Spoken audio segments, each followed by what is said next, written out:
मुस्लिम धर्म अनुयायियों का अनुकरणीय चिंतन व चरित्र। लेखक पंडित श्याम शर्मा जी आचार्य। Audio number 1। मुगल वंश के पतन का दौर आरंभ हो चुका था। मुगल साम्राज्य धीरे धीरे संकुचित होता जा रहा था। उन्हीं दिनों की बात है, दिल्ली के विख्यात मुस्लिम संत हजरत फिदा हुसैन के एक मुरीद अपने गुरु से अरबी, फारसी तथा मुस्लिम दर्शन का शिक्षण प्राप्त कर चुके, तो उन्हें भारतीय धर्म व दर्शन का ज्ञान प्राप्त करने की प्रबल जिज्ञासा उत्पन्न हुई। उन्होंने अपने गुरु से इस संबंध में आज्ञा चाही। हजरत, मैं भारतीय धर्म व दर्शन के अध्ययन की इच्छा रखता हूँ, क्या आप इसकी आज्ञा देंगे? क्यों नहीं बेटा, यह तो तुमने बड़ी अच्छी बात कही है। ज्ञानार्जन तो मनुष्य की स्वाभाविक भूख होती है, इसकी तृप्ति में मैं क्यों बाधक बनूं? हजरत फिदा हुसैन का यह एन शाह नामक शिष्य उसी दिन से भारतीय धर्म ग्रंथों के अध्ययन चिंतन में प्रवृत्त हुआ, तो वह विशुद्ध रूप से भारतीय ही बनकर रह गया। हिंदू धर्म व संस्कृति का जो उदात्त स्वरूप उन्होंने देखा, वह अद्भुत व अपूर्व था। उन्हें यह धर्म व संस्कृति एक देशीय नहीं, सार्वभौमिक व चिरंतन लगी। उन्होंने उसे पूरी तरह आत्मसात कर लिया। एन शाह ऐसे पहले व्यक्ति नहीं थे जो भारतीय धर्म व दर्शन से इस प्रकार प्रभावित हुए हों। रहीम, रसखान, जायसी तथा अन्य कई सूफी संतों पर भारतीय धर्म, दर्शन, संस्कृति व अध्यात्म का गहरा प्रभाव पड़ा था। एन शाह इस परंपरा में प्रथम भले ही न रहे हों, किंतु अपने कर्तृत्व के बल पर वे उन सबसे अग्रणी ही ठहरते हैं जो भारतीय धर्म अध्यात्म से प्रभावित हुए थे। उन्होंने हिंदू धर्म, दर्शन व अध्यात्म को अपनी साहित्यिक क्षमता से समन्वित कर तत्कालीन समाज को दिशा देने का महत्वपूर्ण कार्य संपादित किया था। इस प्रकार सांप्रदायिक संकीर्णताओं से ऊपर उठकर एवं विश्व मानवता के धरातल पर अधिष्ठित होकर परमात्मा की सेवा के लिए अपने जीवन को समर्पित करने वाले इस नर रत्न की जन्म व मृत्यु की तिथियों के संबंध में अभी तक कोई पता नहीं चल सका है। उनका हिंदी काव्य भी मैले कुचैले फफूंद लगे 250 वर्ष पुराने कागजों के रूप में किसी साहित्यान्वेषी के हाथ लगा, जिससे उनका यह कर्तृत्व हमारे सम्मुख उजागर हो सका है। जाने ऐसे कितने ही नर पुंगवों का जीवन वृत्त काल के गाल में छिपा पड़ा होगा, जिन्होंने धार्मिक सहिष्णुता व उदार दृष्टिकोण का परिचय देते हुए यह सिद्ध किया है कि धर्म मनुष्य को संकीर्ण, धर्मांध व रक्त पिपासु नहीं, महान बनाता है। एन शाह ने कालांतर में अपने नाम के साथ शाह नहीं, आनंद लगाना आरंभ कर दिया था। अपने एक काव्य ग्रंथ का नाम भी उन्होंने ऐनानंद सागर रखा। यह नामकरण उनके भारतीय धर्म व संस्कृति के प्रति संपूर्ण समर्पण का ही परिचय देता है। उन्होंने अपने जीवन का अधिकांश भाग जनजीवन में धार्मिक व सामाजिक चेतना जगाने वाला साहित्य रचने तथा घर घर जाकर उसका प्रचार करने में ही व्यतीत किया। ग्वालियर के संतों में उनका प्रमुख स्थान माना गया है। वे दतिया, जयपुर, जोधपुर, अलवर आदि क्षेत्रों में भ्रमण करके लोक शिक्षण व जन जागरण का महत्वपूर्ण दायित्व पूरा करते रहे। एन शाह ने जिस प्रकार उदार हृदय का परिचय देकर भारतीय अध्यात्मवाद के अनुरूप अपने आप को ढाल लिया था, उसके अनुरूप ही अपने जीवन का लक्ष्य निर्धारित किया था। उसे देखते हुए भारतीय जनमानस ने भी उन्हें उसी उदारता व श्रद्धा के साथ अपना मार्गदर्शक मान लिया था। उनकी ग्वालियर स्थित कुटिया पर हिंदू व मुस्लिम श्रद्धालु जनों की भीड़ लगी रहती थी। राजा व रंग सबका इस साधु की कुटी पर समभाव से आदर होता था। तत्कालीन काशी नरेश चेत सिंह के सुपुत्र राजा बालचंद्र उनके शिष्यों में से एक थे। वे जहाँ भी जाते मनुष्यों को सदमार्ग पर चलने का उपदेश दिया करते थे। काल गणना के अनुसार वे हिंदी साहित्य के रीतिकाल के अंतर्गत आते हैं। इस काल की कविता को रसलोलुप कवियों ने रूप के हाट की वैश्या बना कोठे पर बिठा दिया था। वह मात्र नारी के मांसल सौंदर्य, नायिका भेद व नक्षिक वर्णन की कुत्सित गलियों में भटक कर रह गए थे। यह साहित्य जनजीवन को पतन के गर्त में गिराने के अतिरिक्त कोई प्रयोजन पूरा नहीं करता था। कविता सामान्य जन से हटकर चंद राजा, रईसों व चाटुकार कवियों तक ही सीमित रह गई थी।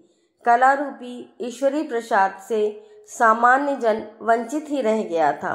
कविता को इस कारा से मुक्त कर लोकोपयोगी आदर्शोन्मुख काव्य की सुरसरिता जन जन के आंगन में बहाने में उन्होंने भागीरथ की भूमिका निभाई थी। मनुष्य की पार्श्विक वृत्तियों का ही अंकन करने वाले रीतिकालीन श्रृंगारिक काव्य के जनमानस पर पड़ने वाले दूषित प्रभाव को रोकने के लिए सुरुचिपूर्ण व विचारोत्तेजक धार्मिक साहित्य इतनी अधिक मात्रा में रचा कि उनका स्थानापन्न बन सके। आश्चर्य की बात है कि इतना अधिक साहित्य सृजन करने पर भी उनकी कविता का स्तर उच्च कोटि का ही रहा। यूँ तो अभी उनके द्वारा रचित संपूर्ण साहित्य प्रकाश में नहीं आया है, फिर भी जितना कुछ साहित्य उपलब्ध है उसी से यह अनुमान लगाना असहज नहीं होता कि वे श्रृंगारिक साहित्य के विरुद्ध किस प्रकार मोर्चा संभाले हुए थे। उन्होंने सर्वप्रथम सिद्धांत सारिका नामक ग्रंथ की रचना की। यह दतिया में रचा गया था। इसमें उन्होंने धर्म के शाश्वत सिद्धांतों का निरूपण कविता के रूप में किया था। संवत 1800 में उन्होंने जयपुर में श्री भगवत प्रसाद नामक काव्य ग्रंथ का समापन किया। इसमें 9 इंच गुणा 7 इंच के 600 पृष्ठ हैं। इसमें 21 अध्याय है। इनकी रचना कुंडलियाँ नामक छंद में हुई है। इनमें वेद, पुराण, शास्त्र आदि के मूल उद्देश्य भगवत धर्म, सृष्टि रचना, अवतार कथा, आत्मविद्या, ब्रह्म योग, वर्णाश्रम धर्म, सिद्ध योग, विज्ञान तत्व, गुणवृत्तियाँ, परम ज्ञान आदि गुण विषयों का सरल ज्ञान प्रस्तुत किया गया है। इसके बाद उपदेश खुलास नामक ग्रंथ की रचना हुई। इसके कई पृष्ठ अप्राप्य हैं, फिर भी यह पौने 700 पृष्ठों का है। इसमें प्रत्येक कुंडली के बाद उसकी टीका भी की गई है। इसका मुख्य विषय गीता के उपदेश हैं। समाधान ज्ञान, गीता ज्ञान, अनुभव ज्ञान, कार्य कारण ज्ञान, अध्यात्म ज्ञान, विद्या निर्णय ज्ञान, मीमांसा ज्ञान, शास्त्र ज्ञान आदि सैकड़ों आध्यात्मिक विषयों की तथ्यपूर्ण विवेचना उनके स्वयं प्रकाश नामक काव्य ग्रंथ में की गई है। यह पौने 600 पृष्ठों का है। इसमें 2150 चौपाई, 140 दोहे तथा 140 सोरठे हैं। ईश्वर महिमा व विनय विषयक भक्ति योग का सिद्धांत सार नामक ग्रंथ भी उन्होंने रचा, जिसके लगभग 50 पृष्ठ ही प्राप्य हैं। यह उच्च कोटि की भक्ति भावनाओं का काव्य संग्रह है। यह इन प्राप्त पृष्ठों से ही ज्ञात हो जाता है। श्री ऐनानंद सागर नामक ग्रंथ के भी अभी थोड़े से पृष्ठ ही प्राप्य हैं। इस संबंध में अभी शोध जारी है। अनुमान किया जाता है कि उन्होंने 3-4 और बृहद काव्य ग्रंथों की रचना की है। इन सभी ग्रंथों की भाषा हिंदी है। अरबी व फारसी के प्रकांड पंडित ने हिंदी में काव्य रचना की और वह भी उच्च कोटि की। वस्तुतः यह उनकी श्रमनिष्ठा व लोकहितकारी दृष्टिकोण का ही परिणाम था। उन्होंने संस्कृत व हिंदी सीखी थी। उनमें अच्छा अधिकार भी पाया था। अपनी आध्यात्मिक रचनाओं के कारण वे भक्तिकालीन कवियों से भी अधिक गहरे उतरे थे। भक्तिकालीन कवि जहाँ सगुण उपासना व राधा कृष्ण के अलौकिक प्रेम तक ही सीमित रहे, वहीं उन्होंने क्रांतिकारी कदम उठाए और मनुष्य के जीवन को अध्यात्म से समन्वित कर देवोपम जीवन जीने की प्रबल प्रेरणाओं से युक्त साहित्य भी प्रदान करते रहे। रीतिकाल के ख्याति प्राप्त कवियों के काव्यों से भी उनकी कविता ऊंची ही बैठती है।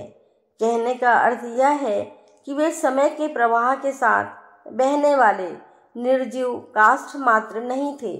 उन्होंने धारा के प्रवाह से विपरीत दिशा में भी चल सकने की मछली जैसी सामर्थ्य स्वयं में उत्पन्न की थी।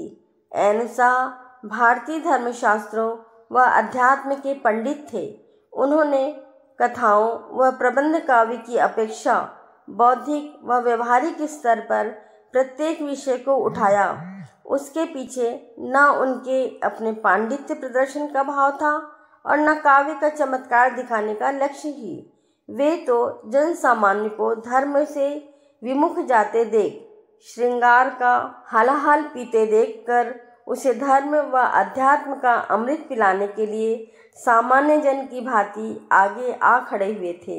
आश्चर्य का विषय यह है कि लोक शिक्षण का कार्य भिन्न मतावलंबी द्वारा हुआ।